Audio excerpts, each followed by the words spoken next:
जय हिंद स्टूडेंट्स, आज हम देखेंगे किसी भी पूर्ण वर्ग संख्या का वर्गमूल निकालना हो तो किस तरह निकालते हैं। स्टूडेंट्स, उसके लिए हमें खास तौर पे ये पता होना चाहिए जैसे कि 1 का वर्ग 1 होता है, 2 का स्क्वायर 4, 3 का 9, 4 का 16, 5 का 25, 6 का 36, 7 का 49, 8 का 64, 9 का 81, 10 100। अब देखो हमें करना कैसे है, जैसे कि हमारे पास एक क्वेश्चन है 7569, हम इस 2 डिजिट पे ख्याल रखेंगे। यहाँ हमारा यूनिट डिजिट है 9। अब यहाँ देखो यूनिट डिजिट 9 किसका किसका आता है, तो एक आता है 3 का और दूसरा आता है 7 का। अब इसकी अगर हम बात करें अब दूसरे नंबर की, तो ये है 75। तो 75 से पहले ऐसी कौन सी संख्या है जो पूर्ण वर्ग है, वो है 64। अर्थात हमारा जो आंसर आएगा 64 का स्क्वायर रूट हुआ 8, मतलब 83 या तो 87, इन दोनों में से एक हमारा स्क्वायर रूट इसका तैयार होगा। बट कौन सा है, देखो 8 का होता है तो हमारा 64 और 8 के बाद आता है 9 का हुआ 81। अब देखो ये 75 किसके नजदीक है, अगर 64 और 75 की बात करें तो ये 11 डिजिट है, इन दोनों के बीच में गैप है 11 का, और 75 और 81 की बात करें इसमें गैप है 6 का, अर्थात 81 के पास है। तो इसका मतलब हुआ 7569 का स्क्वायर रूट जो बनेगा वो हमारा 87 बनेगा। इसी तरह एक और क्वेश्चन देखते हैं, जैसे कि 8649, वापिस देखो 9 है तो हमारा यूनिट डिजिट तो हो जाएगा 3 और या तो फिर 7। अब 86 है,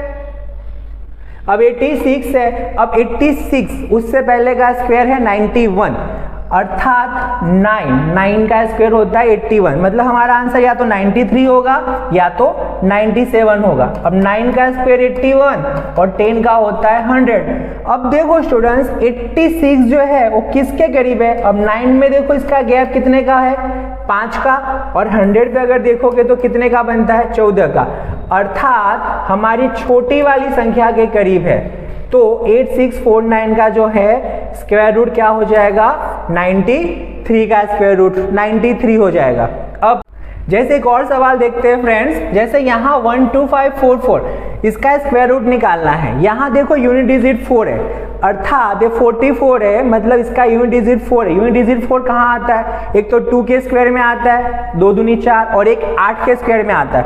अर्थात हमारा जो आंसर होगा एक तो या तो उसका यूनिट डिजिट 2 होगा या तो 8 होगा। अब देखो तो ये तो इसका खेल खत्म हो गया। अब 125 मतलब 11 का स्क्वायर हुआ 121, और 11 के बाद आता है 12 का होता है 144। अब देखो 125 किसके करीब है, ऑब्वियसली 121 के करीब है, 4 का ही गैप है, और यहाँ से तो बड़ा लंबा गैप है, अर्थात हमारा जो आंसर होता है वो क्या हो जाएगा, 112, अर्थात 12544 इसका स्क्वायर रूट हो जाएगा 112। एक और सवाल देखते हैं 4624, यहाँ भी हमारे पास 24, यहाँ पे भी 4 है, अर्थात हमारा यूनिट डिजिट आइदर 2 और 8 होगा। अब देखो यहाँ 46 मतलब 6 का स्क्वायर 36, यानी 6 और 6 के बाद आता है 7 का स्क्वायर होता है 49। तो इसको तो हमें 6 लेना है, 62 और 68, इससे छोटी वाली जो स्क्वायर होती है उसका हमें स्क्वायर रूट लेना होता है। अब देखो 46 किसके करीब है, देखो 36 की बात करें तो यहाँ 10 का गैप बनता है, और इसकी बात करें तो 3 का गैप बनता है।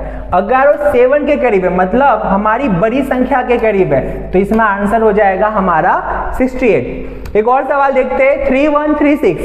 अब देखो यहाँ 6 है, 6 मतलब 6 का स्क्वायर 36 हुआ और 4 का स्क्वायर 16, अर्थात या तो हमारा आइदर 4 आइदर 6 हमारा यूनिट डिजिट होगा। अब 31 से पहले जो स्क्वायर है वो है 25 का स्क्वायर रूट होता है 5, अर्थात 54 या तो 56 में से हमारा कोई आंसर होगा।